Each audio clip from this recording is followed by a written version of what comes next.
أعوذ بالله السميع العليم من غضب الجبار ومن الشيطان اللعين الرجيم.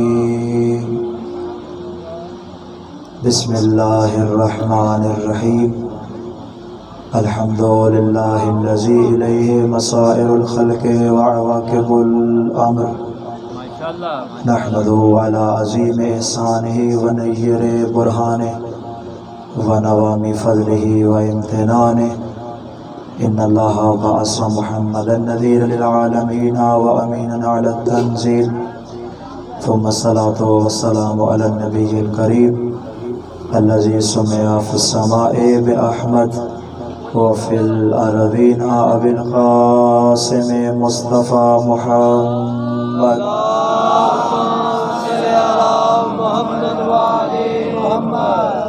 وعلى أهل بيته الطيبين الطاهرين المعصومين المظلومين المنتجبين المنتخبين الذين أذهب الله عنهم الرجس وطهرهم تطهيرا.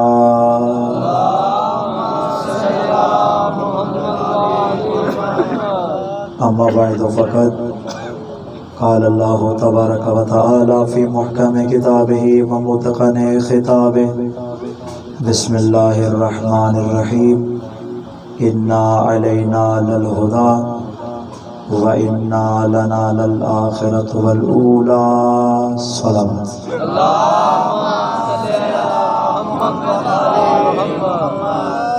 سامنے دے وقار ارباب خیرت و دانش، سلسلہ گفتگو معرفت امام زمانہ کے حوالے سے چل رہا ہے، اور آج انشاءاللہ ہماری گفتگو ہوگی غیبت امام زمانہ میں شیعوں کی کیا ذمہ داریاں ہیں. چونکہ یہ بڑا حساس موضوع ہے اور عام طور پہ اس پہ عام مجلسوں میں، محافل میں، نشستوں میں گفتگو نہیں کی جاتی، کیونکہ یہ وہ کام ہے جو ہمارا کرنے کا ہے. ہمارا امام پردہ غیب میں ہے تو ہم نے کیا کرنا ہے؟ ہم اس کے منتظر ہیں، وہ خدا کے حکم کا منتظر ہے. تو ہم نے ایسا کیا کام کرنا ہے کہ منتظر جس حکم کا منتظر ہے وہ حکم آ جائے. یعنی ہم فارغ نہ بیٹھے رہیں، بلکہ ایسے کون سے کام ہیں کہ جس سے اللہ بھی راضی، رسول بھی راضی، ہمارا امام بھی راضی. اسی بات کو ذہن میں رکھتے ہوئے بطور تمہید کے انشاءاللہ وضاحت کروں گا، آپ کو منزل تک لے کر جاؤں گا. 30ویں پارے کی سورہ لیل آیت نمبر 12 اور 13، ان دونوں کو موضوع کلام قرار دیا. ارشاد کردگار ہے انا علینا للہدی، ہماری ذمہ داری ہے، ہمارا فرض ہے کہ ہم ہدایت کریں. پہلی بات، وَإِنَّا لَنَا لَلْآخِرَةُ وَالْأُولَى، دنیا بھی ہماری ملکیت، آخرت بھی ہماری ملکیت. تو ان دو آیتوں میں خدا نے دو طرح کی باتیں بیان کی. ہماری ذمہ داری، ہمارا فرض ہدایت کرنا، اور ہماری ملکیت دنیا بھی اور آخرت بھی. آج پوری دنیا میں جو ہر طرف فتنہ و فساد نظر آ رہا ہے، اس کی بنیادی وجہ فرض اور حق کا تصادم ہے. میں بڑے آرام سے چل رہا ہوں. پوری دنیا میں جو جھگڑا ہے، جو فتنہ و فساد ہے، جو شر کی بنیاد ہے، وہ حق اور فرض کا تصادم ہے. میرے سامنے آپ جتنے بھی تشریف فرما ہیں، آپ کا معاشرے میں کوئی نہ کوئی حق ہے، بحیثیت انسان، بحیثیت شہری، بحیثیت فرد خاندان، بحیثیت قبیلہ، بحیثیت گاؤں، بحیثیت شہر. آپ میں سے ہر ایک کا کوئی نہ کوئی حق ضرور ہے.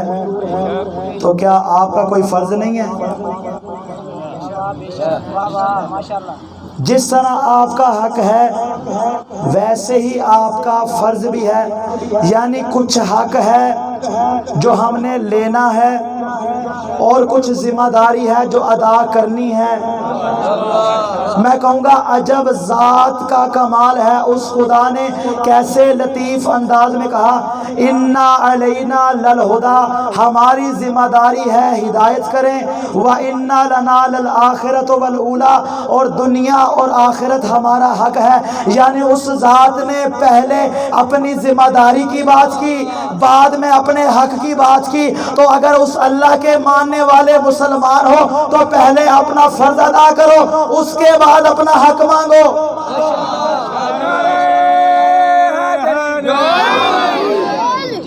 واضح یہاں تک بات؟ پہلے فرض ادا کرو پھر اپنا حق مانگو۔ اور خدا نے جو اپنی ذمہ داری بیان کی اِنَّا عَلَيْنَا لَلْہُدَىٰ، ہماری ذمہ داری ہے ہدایت کرنا، اور اس نے اس ذمہ داری کو کیا نبھایا ہے کہ جب اس کائنات کے اندر ایک بھی انسان موجود نہیں تھا اس نے ہادی بنا کر بھیجا۔ میں پھر جملے کا تکرار کر رہا ہوں، اس کائنات کے اندر جب ایک بھی انسان نہیں تھا اس نے ہادی بنا کر بھیجا۔ تو آج جب اربوں اور خربوں کی آبادی ہے کیسے ممکن ہے کوئی ہادی نہ ہو؟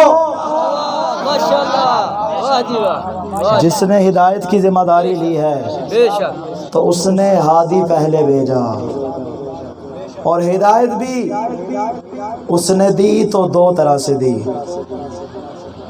ایک ہے بالواسطہ ہدایت اور ایک ہے بلا واسطہ ہدایت۔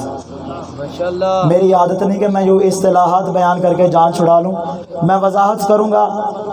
جو نوجوان ہے وہ اس کو انگلش میں یوں سمجھ لیں، ایک ہدایت ہے ڈائریکٹ اور ایک ہدایت ہے انڈائریکٹ۔ ایک ہے براہ راست اللہ کسی کے دل میں ڈال دے، یہ ہے ڈائریکٹ ہدایت، اور ایک ہے اللہ درمیان میں کسی کو وسیلہ بنا دے۔ بھائی وہ ہدایت بھی دے تو وسیلے کے ساتھ دے، اور تم کہتے ہو اللہ تک بغیر وسیلے کے پہنچ جاؤ۔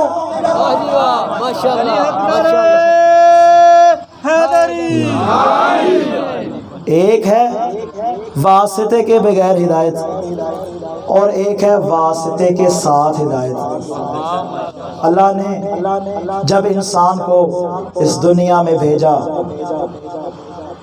کمزور اتنا ہے چیونٹی کاٹ لے تو اس کو روک نہیں سکتا،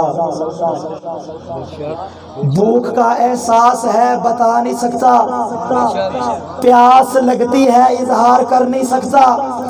انسان کے بچے کی بات کر رہا ہوں، جب انسان کا بچہ اس دنیا میں آیا کمزور اتنا کہ کچھ بتا نہ سکے کچھ کر نہ سکے، لیکن مچھلی کا بچہ جیسے پانی میں آیا تیرنے لگ گیا،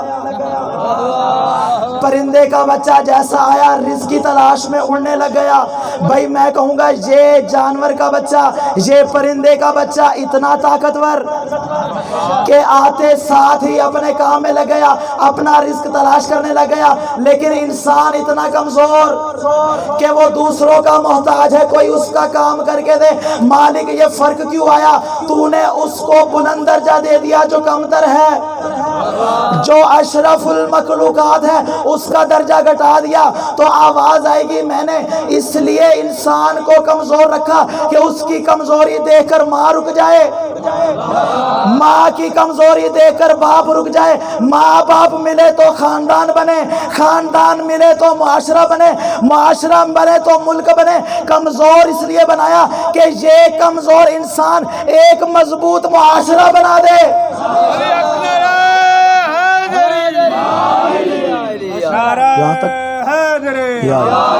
یہاں تک بات بالکل واضح۔ ہدایت کے دو طریقے، انسان کو ہدایت دی ہے بالواسطہ انڈائریکٹ، واسطے اور وسیلے کے ذریعے، لیکن جانور کو جو ہدایت دی ہے وہ بغیر کسی واسطے کے انسان کو جو ہدایت دی، واسطہ کس کو بنایا؟ سب سے پہلا واسطہ انبیاء کو بنایا۔ ہدایت لینی ہے تو انبیاء سے لو، مجھ سے نہ مانگو۔ اگر سیدھے راستے پہ چلنا ہے تو انبیاء سے مانگو، مجھ سے نہ پوچھو۔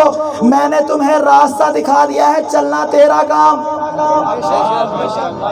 اب ہے ہدایت انسان کی ضرورت، توجہ میری جانب رہے، ہدایت ہے انسان کی ضرورت۔ تو میں آپ سے سوال کرتا ہوں، کیا کھانا کھانا انسان کی ضرورت ہے یا نہیں؟ کیا پانی پینا انسان کی ضرورت ہے یا نہیں؟ کیا زمین میں سانس لینا انسان کی ضرورت ہے یا نہیں؟ زمین پہ گھر بنا کے اس میں رہنا ضرورت ہے یا نہیں؟ میں کہوں قربان جاؤں میں اس ذات توحید کے، اس ذات ابدی و ازلی کے، اس نے ہوا پہلے بھیجی، انسان بعد میں بھیجا۔ اس نے زمین پہلے بنائی، انسان بعد میں بھیجا۔ اس نے پانی پہلے بھیجا، پیاس بعد میں بھیجی۔ اس نے ساری ضرورتیں پہلے دی، انسان کو بعد میں بھیجا۔ اب ساری ضرورتوں میں ہدایت ہے سب سے بڑی ضرورت۔ جب کوئی انسان نہ تھا اس نے ہادی بھیجا، انسان موجود ہے ہادی رہے گے، انسان دنیا سے چلا جائے گا پھر بھی ہادی رہے گے۔ بھئی یہی تو وجہ ہے نا جو ساتویں امام نے فرمایا تھا، امام وہ ہوتا ہے جو انسان کے آنے سے پہلے بھی ہو، انسان کے ساتھ بھی ہو، انسان دنیا سے چلا جائے امام پھر بھی باقی رہے۔ تمہیں ناز ہونا چاہیے، تمہارے ہادی ایسے وہ اور ہوگے جن کو ہدایت 40 سال بعد ملے۔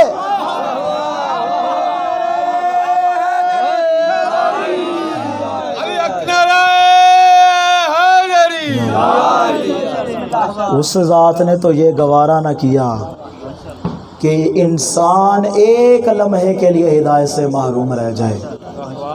تو وہ کیسا نبی ہے جو 40 سال ہدایت کے بغیر رہا؟ تمہیں ہدایت ہی نہ دی، وہ کیسا ہادی جو زمین پر ہدایت دے رہا ہے 40 سال کے بعد؟ تو انسان کو ہدایت ملی ہادی کے ذریعے۔ بات یہاں تک پہنچ گئی؟ سب کے لیے واضح ہے؟ ہادی کے ذریعے، وسیلے کے ذریعے اور واسطے کے ذریعے ہدایت انسان تک پہنچ گئی۔ اور جب اللہ نے آغاز کیا تو کیا کہا؟ انی جاعل فی الارض خلیفہ۔ پوری توجہ چاہوں گا۔ ہم مجلس پڑھ رہے ہیں، سن رہے ہیں، وہ ہمارے اوپر رحمت نازل کر رہا ہے۔ رحمت کی باتیں ہوں تو رحمت نازل ہوتی ہے۔ اس نے جب انسان کے لیے ہادی بنایا تو اعلان کیا انی جاعل فی الارض خلیفہ، فرشتوں زمین میں خلیفہ بنا رہا ہوں۔ کب ہوا یہ اعلان؟ آدم کو بنانے کے بعد، آدم کو بنانے کے بعد اعلان ہوا۔ آدم کو بنانے سے پہلے، کتنا عرصہ پہلے؟ 13,000 سال پہلے اللہ نے اعلان کر دیا میں خلیفہ بنا رہا ہوں۔ میں کہوں گا بار الہ جب بنانا ہوگا تب بتا دینا۔ بھائی توجہ رہے، نتیجہ دینے جا رہا ہوں۔ بار الہ جب بنانا ہوگا تب بتا دینا۔ یہ 13,000 سال پہلے کیوں بتا رہا ہے؟ تو آواز کردگار آئے گی، اس لیے کہ میں چاہتا ہوں فرشتے میرے خلیفہ کا انتظار کرے۔ بھائی اب بھی اگر کسی کو سمجھنا ہے تو آخری خلیفہ کو پہلے سے ملا کے دیکھ لو۔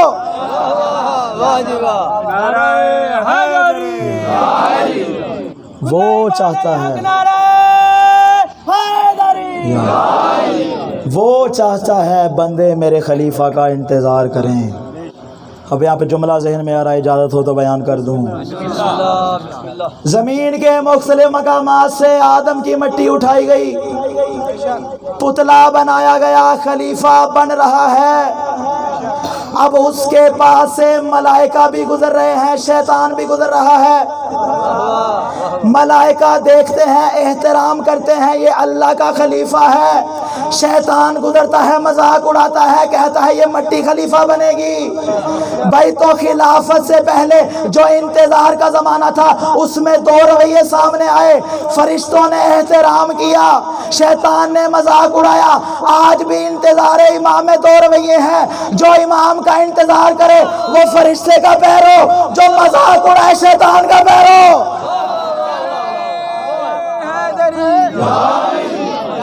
یا امام المنتظر، یا امام المنتظر، مل کے صدا دیں الاجل یا امام المنتظر، محمد و آل محمد بلندتر صلوات۔ یہ ہے پہلی ذمہ داری جس پہ میں نے بہت زیادہ تاکید کی۔ کیا ذمہ داری شیعہ کی؟ انتظار کرے۔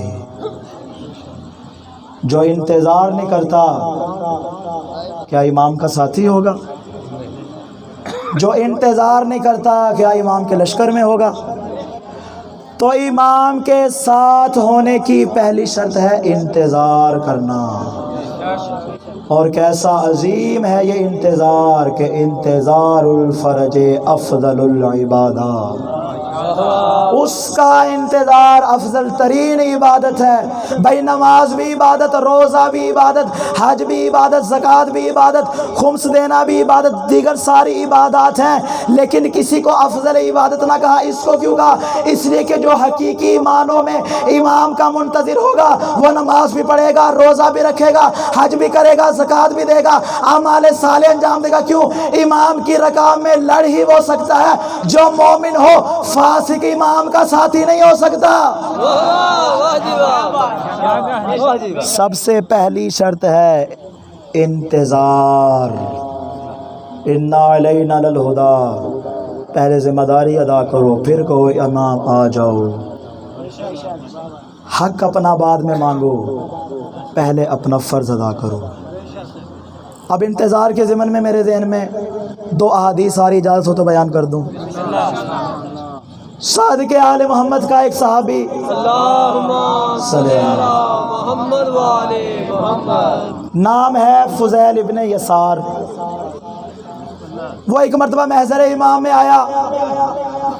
امام نے کہا، توجہ میری جانب رہے، امام نے کہا اے فضیل اپنے امام کی معرفت حاصل کرو، اپنے امام کی معرفت حاصل کرو اور معرفت حاصل کر کے انتظار کرو۔ یعنی کھوکھلا اور خالی انتظار نہ ہو بلکہ انتظار ہو تو معرفت کے ساتھ ہو۔ راوی نے سوال کیا مولا معرفت کے ساتھ کیوں؟ کہا اس لیے کہ اگر تم اس عالم میں انتظار کرو گے تو اللہ کی طرف سے دو اجر ملیں گے۔ یہ انتظار تمہیں امام کا سپاہی بھی بنا دے گا، تمہیں ان کے پرچم کا سایہ بھی دے دے گا۔ اب کسی کے دل میں ملال نہ رہے کہ کاش کربلا میں ہوتا، حسین کا سپاہی ہوتا، عباس کے علم کے نیچے ہوتا۔ امام کا معرفت سے انتظار کرو، مہدی کا سپاہی بھی بن جائے گا، علم عباس کا سایہ بھی مل جائے گا۔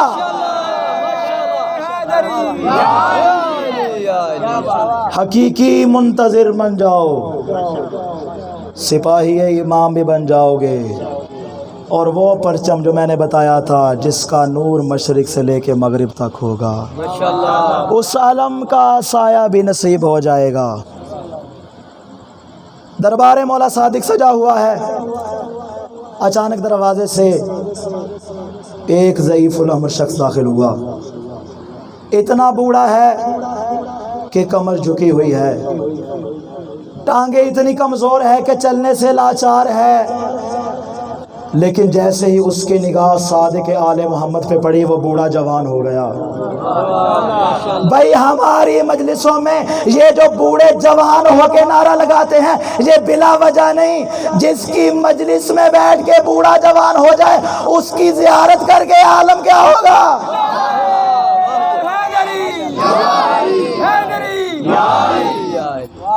امام کو دیکھا، جسم میں طاقت آ گئی، آگے بڑھا، فرزند رسول کے ہاتھوں پہ بوسہ دیا۔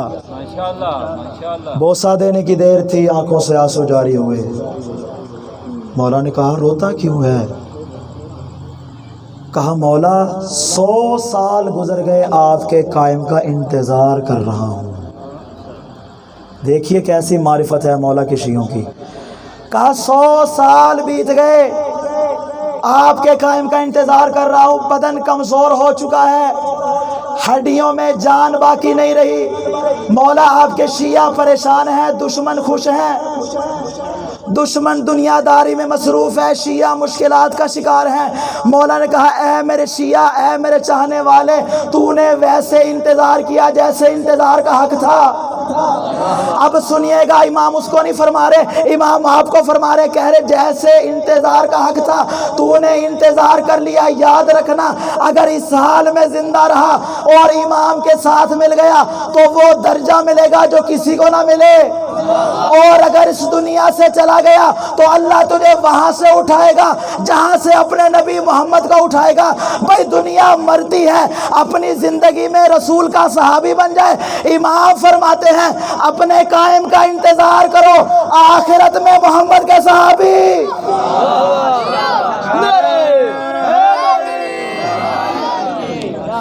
آخرت میں محمد کے صحابی بن جاؤ گے، کیسا شرف ہے یہ۔ فقط اس انتظار میں اتنی طاقت ہے۔ تو میرے شیعو، امام کا پیغام، انتظار کرو مگر معرفت کے ساتھ۔ سنیں گے اگلی ذمہ داری۔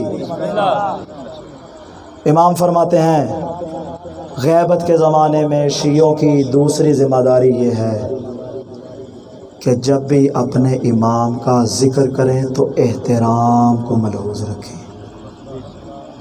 امام کا ادب، جو ان کا مقام ہے اس مقام کا لحاظ رکھیں۔ امام کا ایک صحابی ہے، امام ہادی کا نام ہے ابو ہاشم جعفری۔ وہ کہتا ہے میں نے امام کو فرماتے ہوئے سنا کہ امام ہادی نے فرمایا میں حجت خدا، میرے بعد میرا بیٹا حسن عسکری حجت خدا، اور حسن عسکری کے بعد خدا جانے عالم کیا ہوگا۔ راوی نے سوال کیا مولا یہ آپ نے کیوں کہا؟ کہا اس لیے کہ جو تمہارا 12واں امام ہوگا تم اس کا نام نہ لینا۔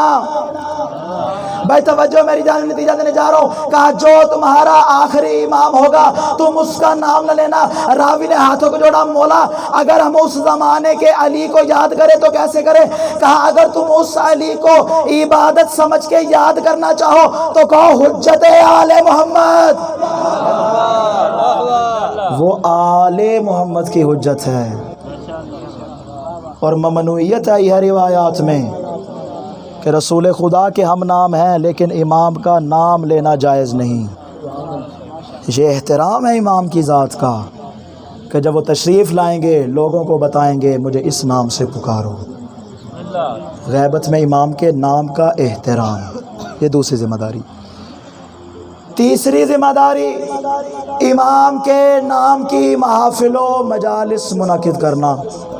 بات بڑی افسوس والی ہے لیکن اجازت دیں میں کہوں، ہمارا ایک بہت بڑا المیہ ہے کہ ہم صرف خاص ہستیوں کی ولادت و شہادت مناتے ہیں، لیکن جو ہمارے زمانے کے امام ہیں ان کا ہم ذکر نہیں کرتے۔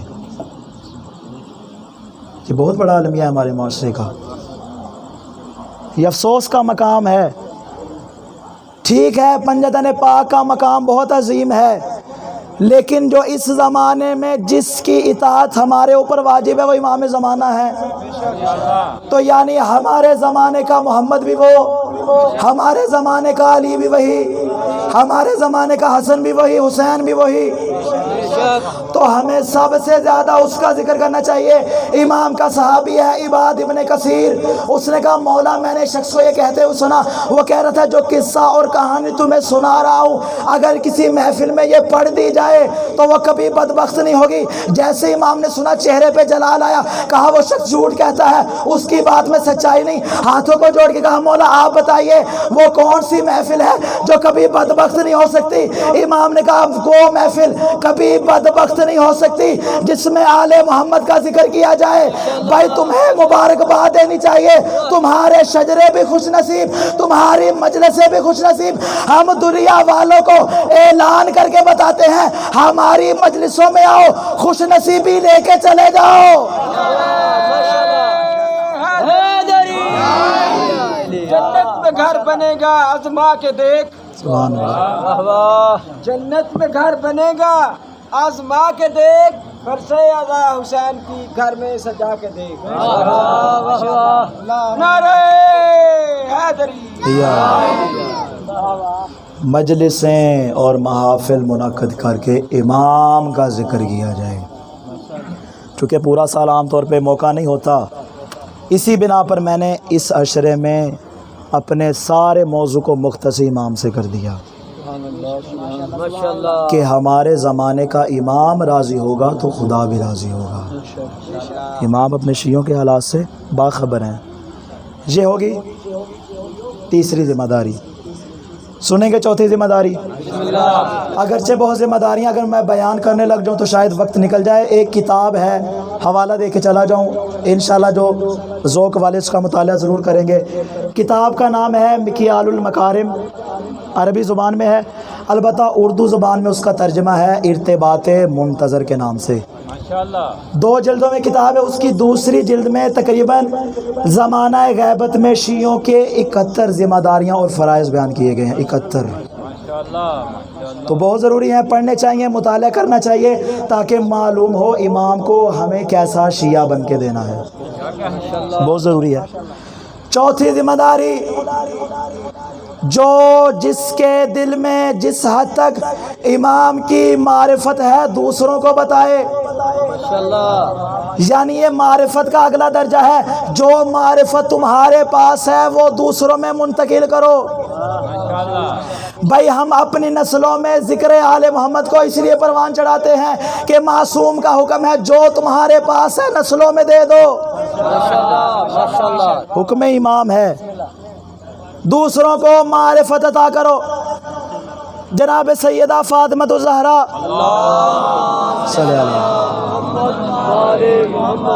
سلام اللہ علیہا، ان کے پاس سے خاتون آئی، کہا بی بی میری ماں بہت بیمار ہے، اس نے چند سوالات دیے ہیں، کہا جاؤ اور بی بی سے پوچھ کر آؤ۔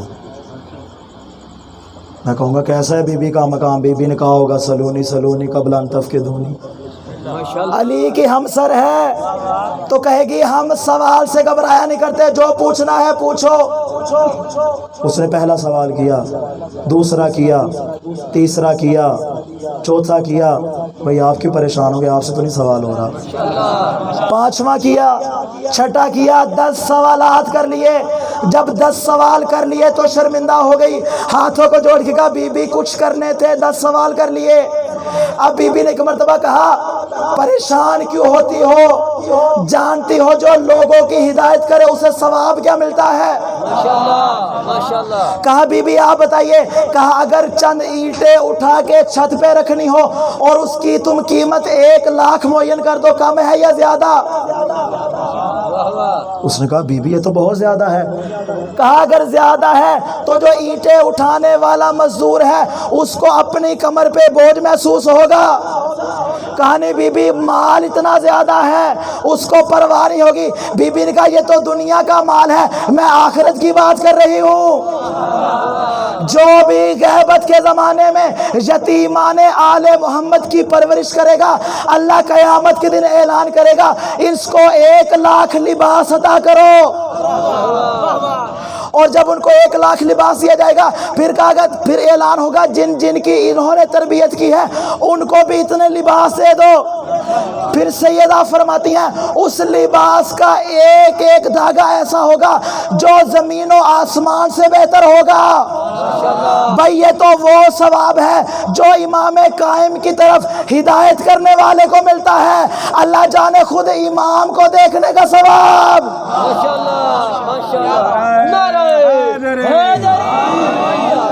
جس کی طرف ہدایت کر رہا ہے اس کا اتنا ثواب، تو جو ہادی ہے اللہ جانے اس کا عالم کیا ہوگا۔ ماشاءاللہ ماشاءاللہ۔ بس آخری ذمہ داری اور آپ کی زحمتوں کو تمام کرو، کل انشاءاللہ گفتگو کو ایک نئے مرحلے میں داخل کریں گے۔ اب وقت بہت کم ہے، 2 مجلسیں باقی ہیں، کوشش کروں گا اپنے موضوع کو تمام کروں۔ 5ویں ذمہ داری، یہ میری گزشتہ ساری مجالس کا خلاصہ ہے، میں نے اس کو اسی لیے آخر پہ رکھا کہ جو گزشتہ میں نے جتنی باتیں بیان کی وہ اس میں موجود ہیں۔ ماشاءاللہ۔ 5ویں ذمہ داری یہ ہے، پہچانو تمہارا امام کون ہے، تمہارا ہادی کون ہے۔ تمہیں آئمہ کی بشارتیں معلوم ہونی چاہیے، تمہیں آئمہ کے اور انبیاء کے ساتھ جو شباہتیں ہیں وہ معلوم ہونی چاہیے۔ بھائی جب پتہ ہی نہیں ہوگا امام کیسا ہے پہچانیں گے کیسے؟ جب معلوم نہیں چہرے کا نور کیسا ہے پہچانیں گے کیسے؟ جب معلوم نہیں ان کا علم کیسا ہے پہچانیں گے کیسے؟ اس لیے سب کچھ جاننا ضروری ہے تاکہ پتہ چلے یہ سچا مہدی ہے یا جھوٹا مہدی۔ غیبت کے زمانے میں بہت سے لوگوں نے دعویٰ کیا، جس طرح بزرگ عالم دین فرماتے ہیں جب پاکستان نیا نیا بنا تھا ایک آدمی نے دعویٰ کیا میں مہدی ہوں، توجہ میری جانب رہے، اس نے دعویٰ کیا میں مہدی ہوں۔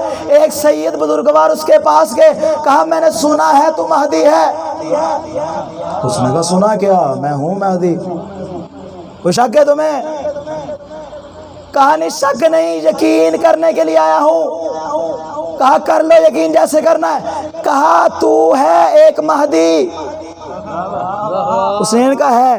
اس نے کہا تو دعویٰ کر رہا ہے مہدی ہونے کا اور میں ہوں گناہگار سید، یہ پاس تنور میں آگ جل رہی تو بھی چھلانگ لگا میں بھی لگاتا ہوں، اگر تو سچا ہوا مان لوں گا، چونکہ میں سید ہوں مجھے یقین ہے آگ مجھے نہیں جلائے گی۔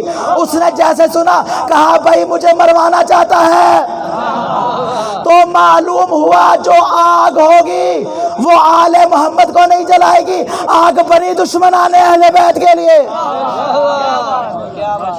آگ بنی دشمنان اہل بیت کے لیے۔ تو پتہ ہونا چاہیے کہ سچا مہدی ہے یا جھوٹا مہدی، ورنہ جو بھی ایرا گیرا اٹھ کے کہے گا میں مہدی ہوں، اگر عقیدہ مضبوط نہ ہوا ہو سکتا ہے اس کے پیچھے لگ جاؤ۔ تو اس لیے یہ بڑی ذمہ داری ہے، یہ باتیں ضروری تھی بیان کرنا، اور مجھے یقین تھا آپ کی سماعت ان تمام باتوں کو قبول کریں گی۔ یہ ذمہ داریاں ہیں جو غیبت امام میں ایک شیعہ پر عائد ہوتی ہیں۔ ماشاءاللہ ماشاءاللہ۔ تو ہمیں امام کا صحیح معنوں میں منتظر بننا ہے تاکہ امام آئیں اور اپنے جد حسین کا انتقام لیں۔ آج 7 محرم آ گئی عزادارو، کربلا کی تاریخ کا سب سے المناک دن آج کا روز تھا جب آل رسول کے خیمے دریا سے ہٹا دیے گئے۔ کیسا تھا وہ دریا؟ چرند بھی پانی پی رہے تھے، پرند بھی پانی پی رہے تھے، درندے بھی پانی پی رہے تھے، حرام گوشت جانور بھی پانی پی رہے تھے۔ اگر پانی حرام تھا تو فرزند زہرا کے لیے حرام تھا۔ رسول خدا کی تاکید ہے کہ اے میری امت، اے مسلمانوں، یتیموں کا خیال رکھنا، یتیموں کے سر پہ ہاتھ رکھنا، یتیموں کا مال نہ کھانا، یتیموں کو کبھی نہ دھتکارنا، اور کبھی یتیم کے سامنے اپنے بچے کو پیار بھی نہ کرنا۔ اتنا خیال بتایا گیا یتیم کے لیے۔ اور جب میرے کائنات اپنی آخری وصیت کر رہے تھے تو کہا تھا اللہ اللہ فی الیتام، اے حسن و حسین، اے میرے شیعو، خبردار یتیموں کا خیال رکھنا، کہیں ایسا نہ ہو تم ان سے بے خبر رہ جاؤ اور وہ بھوک کے عالم میں تمہارے منتظر رہ جائیں۔